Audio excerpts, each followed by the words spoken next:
আসসালামু আলাইকুম ওয়া রাহমাতুল্লাহি ওয়া বারাকাতুহু। সম্মানিত শিক্ষার্থীরা,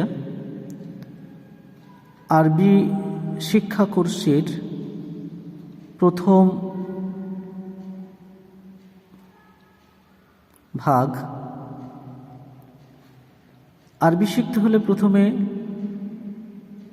আরবি বর্ণমালাগুলো ভালোভাবে চেনা এবং মুখস্থ করে পড়া। তো সর্বপ্রথম আমাদেরকে অক্ষরগুলো পড়ে নিতে হবে সহি, শুদ্ধ এবং উচ্চারণ সহ। প্রথমে হলো এখানে ক্রস চিহ্ন আছে, দেখো। তারপর বাকিগুলোতে 1 আছে, কোথাও 3 আছে। আবার দেখো মাঝে মাঝে স্টারগুলো আছে, তারা চিহ্ন।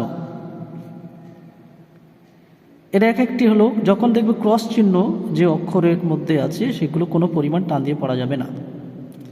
যেগুলো 1 লেখা আছে সেগুলো 1 আলি পরিমাণ টান দিয়ে পড়তে হবে।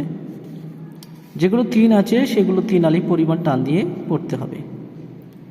যেগুলো স্টার দেওয়া আছে, আরবি অক্ষরের উচ্চারণগত দিক দিয়ে দুটি ভাগে ভাগ করা যায়। এক হলো অবর্ণ, দ্বিতীয় হলো আবর্ণ। এই অউচ্চারিত অক্ষরগুলো হলো এই স্টার মার্ক করা আছে। আমরা একবার পড়ে নেব কিভাবে উচ্চারণ হবে। আলিফ, বা, তা, সা, জিম, হা, খ, দাল, জাল, র,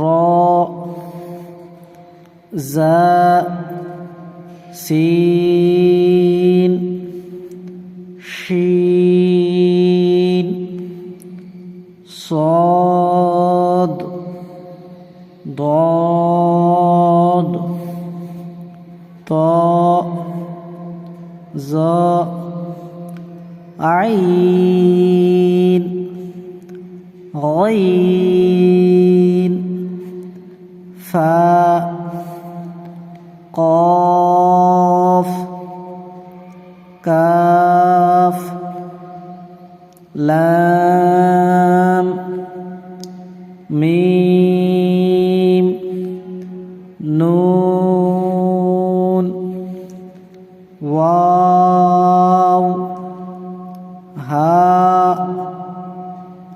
হামজা ইয়া। এই মোট 29টি অক্ষর পড়া হলো। আপনারাও পড়া নেবেন, বারবার পড়বেন, তারপর অক্ষরগুলো ভালোভাবে মুখস্থ করে নিতে হবে। এটি হলো প্রথম পাঠ। পরবর্তী পাঠের জন্য অপেক্ষা করো। আসসালামু আলাইকুম ওয়া রাহমাতুল্লাহ।